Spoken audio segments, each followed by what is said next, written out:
Scott laughed and said, "That's fine because I want to organize the workshop, as well, before we start cutting down trees so the wood can go into the wood piles or the shop for projects."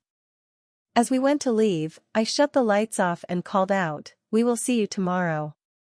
We went to the house we were renting, and Scott said, "Cammy, make sure we can get Wi-Fi for work before we tell the park management we are moving out." Laughing, I said, "I had the same idea.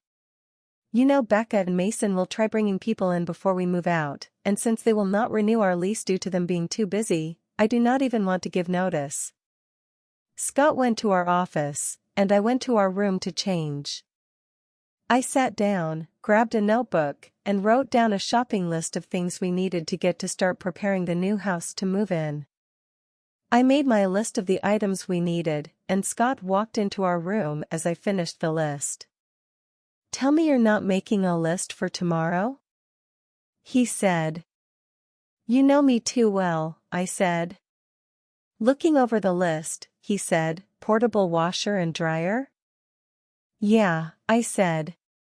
"We do not have a setup for a full-size washer or dryer. But I did notice there's enough wall space along the built-in wall with an outlet, and we could place them outside in that space in the greenhouse. The sink is right next to it, so the portable washer can be filled from the sink and drained the same way. I also found a small apartment dryer that can go in the same spot. I checked the local Lowe's, and they have them in stock. I was about to place the order for them when you came in. I figured we could get everything we needed to make the house move-in ready tomorrow between Lowe's, Walmart, and Tractor Supply." "You have a lot of canning supplies on here and storage containers," he said. "Didn't we just get a bunch of supplies?" "Yes, we did," I said. "But once the house is ready, I was going to go shopping to fill the pantry and freezers to the brim. Besides, do you remember the last time we went hunting with your family? You taught me to read the tracks, and I saw wild pigs and deer tracks as we walked the property today.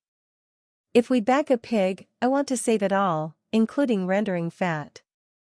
Besides, canned pigs and deer last up to a year on the shelf."